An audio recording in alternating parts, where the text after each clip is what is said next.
myself when he was like 17, 18, and 19. Okay. Got it? That's it, right? I mean, she does Top. most of the amps on this here. Yeah, I got that. Especially Strange. Yes. Yeah, And he... I'm going to run next door and grab something to Walked eat. into the- Henry, there's an opening act different from the last time. You might like this. It's a guy and a woman with like poet genie. You like him. Beautiful. Did you eat? I think I'll wait. Okay. I like these little pews. It's cool.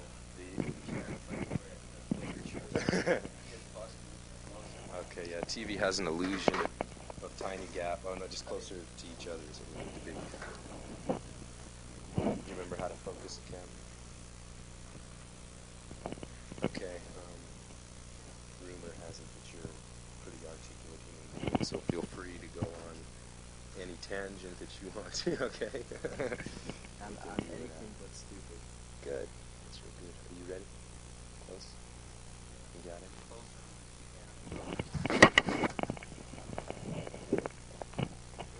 Yeah, this is what we like. This will cut it. Okay.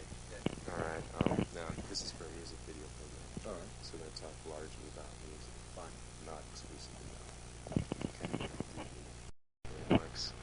Hi, and this is Bob from Teletrax. Sitting with me is Henry Rollins, the lead singer of Black Flag. He's also a journalist and a poet of sort, though I think he'll change that word for us. I want to welcome you to Albuquerque, Henry. Oh, thanks. All right. I have a question. How instrumental was Black Flag in starting the initial punk movement in L.A. way back when? Well, the punk rock thing went down in Hollywood, California, and we lived in the suburbs, and none of those bands wanted Black Flag to play with them because Black Flag had hair down to their shoulders, and we were not welcome in that scene, and so I don't think it was very instrumental at all. I mean, Black Flag played with other South Bay bands in the suburbs. We rarely went to Hollywood. We were not welcome there by the Hollywood bands. You're often called an L.A. band, though, so how did you get that? Well, yeah, because we're from California, Southern California. We live near L.A., so, yeah, you get that, sure. But the Blasters are called an L.A. band. They live way out in Oxnard, so what? And I never considered what we do as punk rock. I mean, I never thought we were a punk rock band. I mean, the Black Flag's main influences is stuff like Grateful Dead, Black Sabbath, Stooges, MC5, Deep Purple, not the Sex Pistols. Okay. What is happening now with the punk movement? Oh, I have no idea. I don't concern myself with movements, or I don't align myself with anybody's anything, I got no time for that. What do you concern yourself with? Me, and my music, and myself. I mean, I'm not into some kind of movement, because that's some kind of structured system, and I might not agree with everything there, so why would I want to align myself with a bunch of people who I might not like? I'm into individuality, and that is a bad thing when you really get down to it. If you really want to be a free individual, you will see how hard it is to do it. You will run up to a lot of violent and oppressive resistance. I think Albert Einstein had a quote, "Great spirits have always met violent resistance from ordinary minds," something like that, something very close to that, but it rings very, very true. So you put yourself in not the same league, but the same mode of thinking as Albert? No, I just say, I'm me. Black Flag is a band. Don't tell me what I am. I don't want to be one of these books on a shelf, I just want to be a band. I just want to be a person and play. And when someone puts a label on you, that's a real drag. That's a cop-out. That's not going the full distance in trying to find out. I mean, do you have friends or do you have kind of friends? Do you have sex or do you have kind of sex? Is it a certain kind or just something that makes you feel good? You got to go all the way. I have to. I cannot be satisfied with some kind of halfway thing anymore, Life's too short to cop out. Okay, today there seems to be, it's a very bad trend. You spoke a lot about it. There's a need to classify everything. And if you had to classify Black Flag's music, how would you classify it? Black Flag music. Just Black Flag music? Yeah. How much farther would you want to go? It's the band. If you like it, you go to the show, you check it out. If you don't, you do something else. Okay. If you like it, then it's good music. That's how we classify ourselves. Good. Okay. Do you think a time will come when music like Black Flags will be more widely accepted than it is today and maybe dominate the airwaves? No. No, I mean, you see what gets on radio now. You see what appeals to the masses. It's very plastic, inhuman, distant, cold music. I mean, there's nothing human about Duran Duran. You know, it's very isolating music to me. It's real depressing. And it appeals to people who don't want to listen too hard, you know. And so that kind of stuff will always be happening. You know, that'll always be the most popular thing. There's no home for a band like Black Flag, you know. We can't even get any band to open for us except for SST bands. We can hardly get bands who want us to open for them. Like, no band wants Black Flag to go on before them. No one wants to follow us at a show. No one. Do you know the reason for this right off? I don't know. I mean, maybe they're just uncomfortable about doing something like that. I don't know, and I don't take much time to think about it. All I got to do is just get to the show on time and play hard, you know, and play for me, and that's what I'm mainly concerned with. I don't have time for someone else's trip, you know. So many people sell themselves down the river with their music. They get in bands for motives other than music: sex, money, drugs, fame. And there's very few bands that play to play. And one of the bands that plays music for the simple joy of playing music is like the band like the Grateful Dead, who I saw last Sunday, and I thought they're brilliant.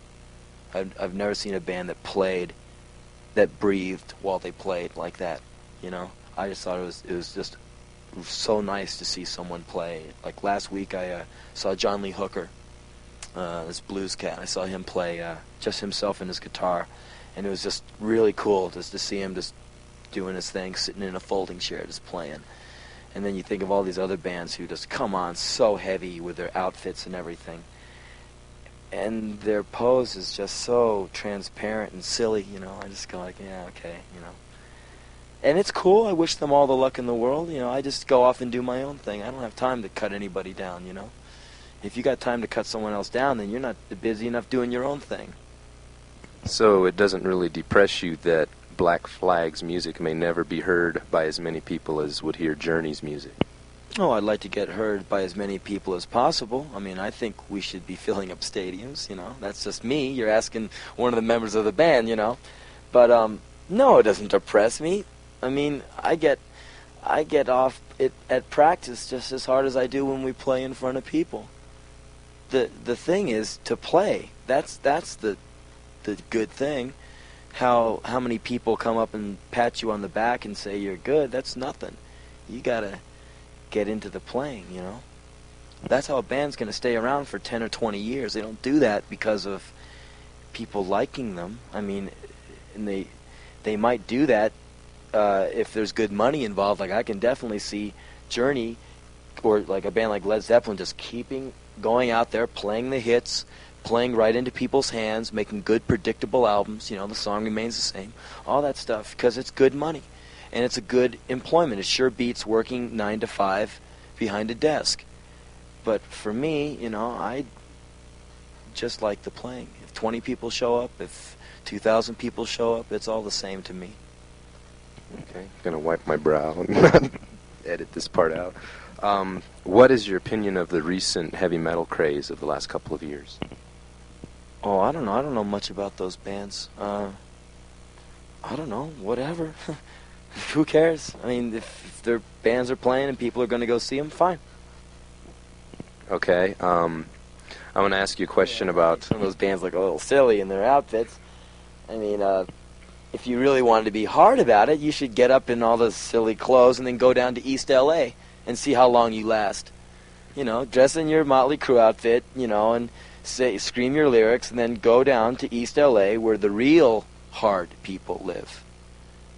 And then see how hard you are and see how bad you are. Or go down to, like, Miami. Go, you know, the Keys are where all the white people have been pushed. Go to the real Miami, sundown, with your black leather pants and your attitude, and your Highway to Hell thing or whatever you're into, and see how long your body remains intact. You know, that to me is some real hard, real stuff. You know.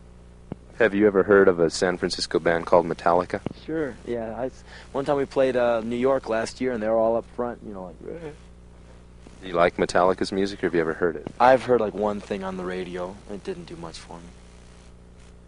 I'm going to ask you a question about a man who right now, some would argue, is the most popular person in rock and roll, and what is your opinion of Bruce Springsteen?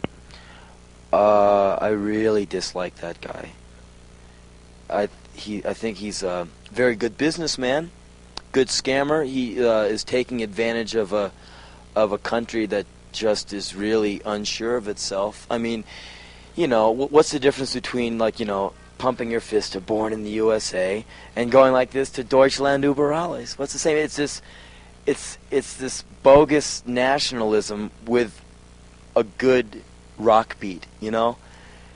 And he offers no solutions with his songs. He just talks about this Sears and Roebuck guy, you know, the guy who works at the gas station who hates his life, and he inspires that person to revel in his garbage surroundings.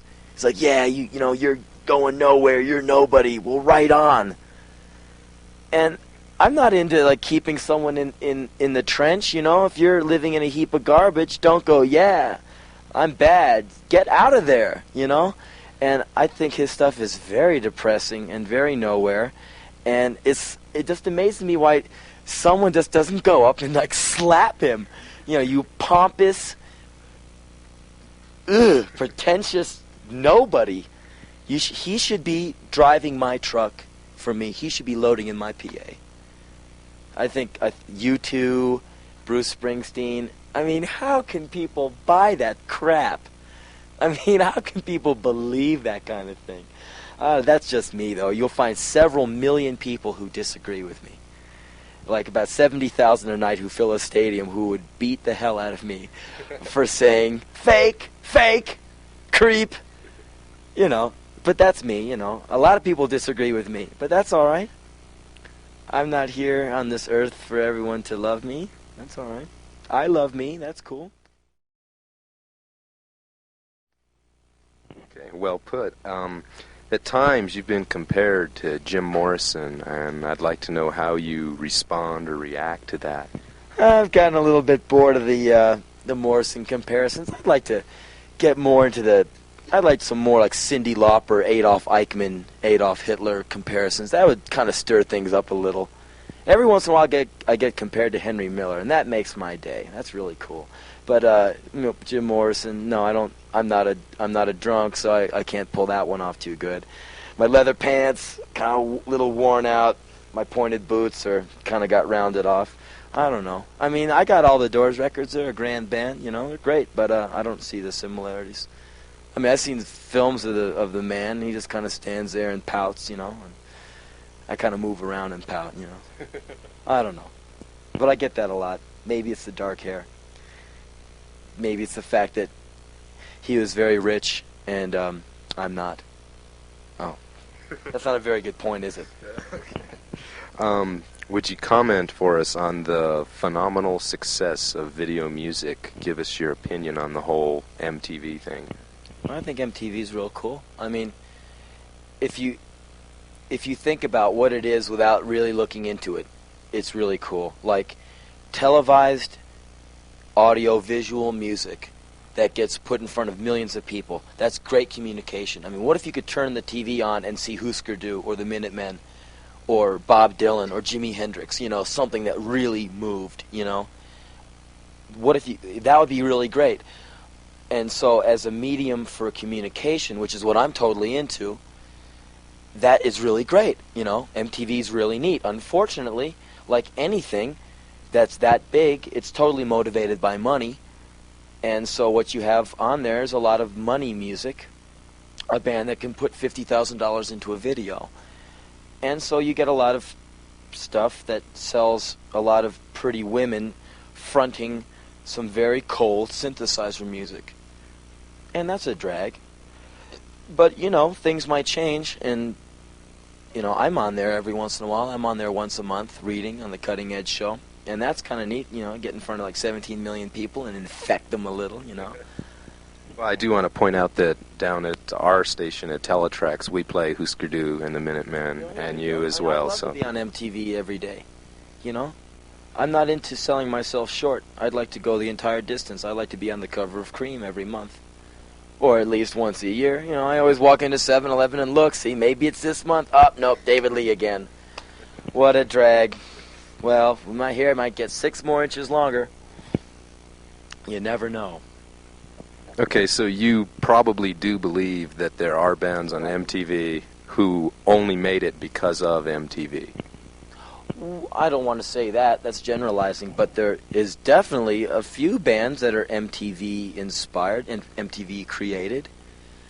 I mean, look at these bands. Look at Madonna, who I think is really cool. I think she's great. Because her effort was very concentrated. She worked very hard to get where she is. But that girl sold 3 or 4 million records before she played live because of MTV. That's amazing, That's really incredible. The Stray Cats is another great example.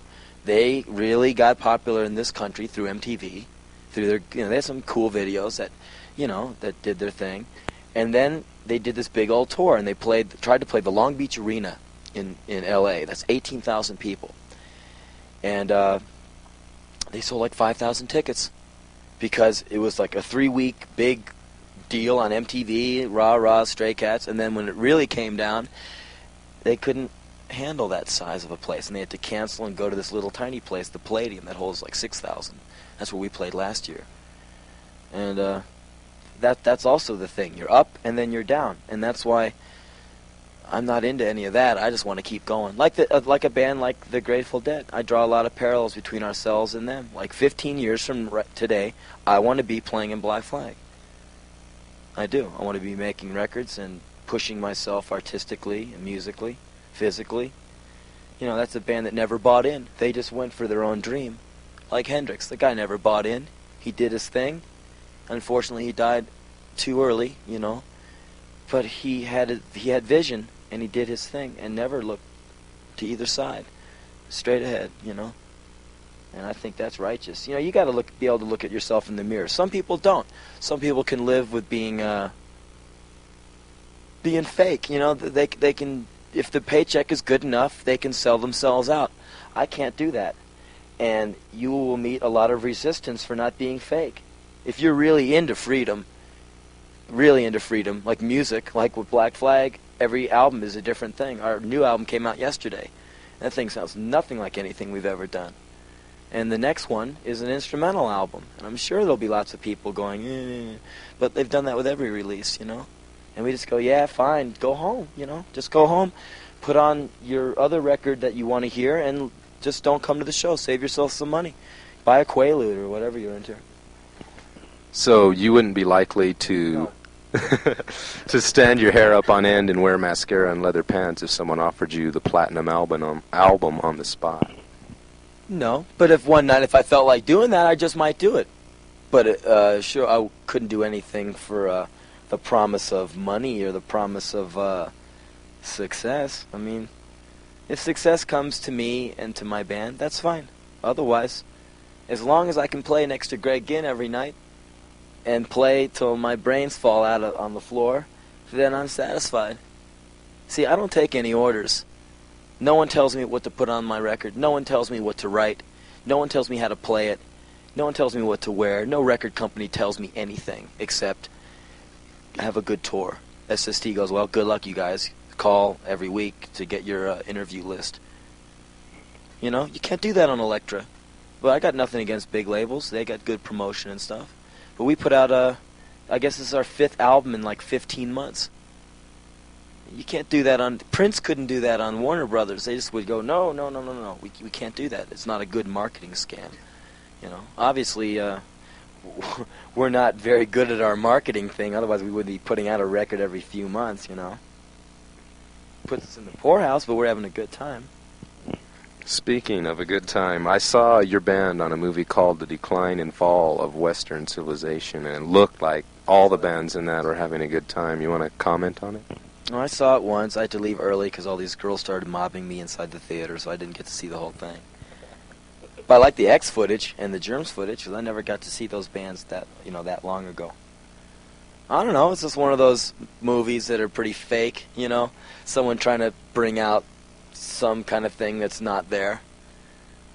I know Penelope. She's a nice girl, but she doesn't consider like punk rockers humans, and I guess a lot of punk rockers don't want to be considered human, And when you remind them that they are, they get really bummed out, You'll cut your hair. I go like, hey man, I'm just like you. You can't tell me to cut my hair because I'll say beep. You can't say that kind of stuff on TV. You know what I'm talking about. But you weren't born yesterday. You know what I had in mind. Okay. For lack of a better word, I'll use poetry for now, and you can change it when we get to it. Do you think that your poetry reflects many of the same messages that Black Flag's music does? Well, I don't write any poetry. Never did. I don't even consider myself a writer. But Black Flag, as a concept, as an idea, is a real, directed, forward-moving thing that nothing can stop. Not snow. The only thing that can stop us at this point is bullets, I guess, or a plane crash or something. But I think we're a very optimistic organization, very positive and forward-moving. And even though a lot of my stuff that you might read or hear me do does not seem like that on the outset, it is to me on account of the only way to get to the other side is to, if you want to get to Beverly Hills from Orange County, you have to cross through Watts, okay? So you got to go through the land of darkness to get to the land of the eternal sun. So I'm into plunging into that dream to purge myself of it. Sticking your head into the lion's mouth or something. And I think that's very positive. Okay, so it's safe to assume from all this that you've just said that Black Flag will be around for some time to come in some form. Yeah, we're like cancer. We don't go away, Yeah, what else are we going to do? What else am I going to do? Work at Sears? You got to be out of your mind. If I wasn't in a band, I'd be making bombs, finding really cool ways to kill cops and get away with it, I work all summer, get my meager pay from the band, and I buy myself a shiny new gun at the end of every tour. And I pick off a few policemen, and by golly, they take my gun away, and they take my bullets away.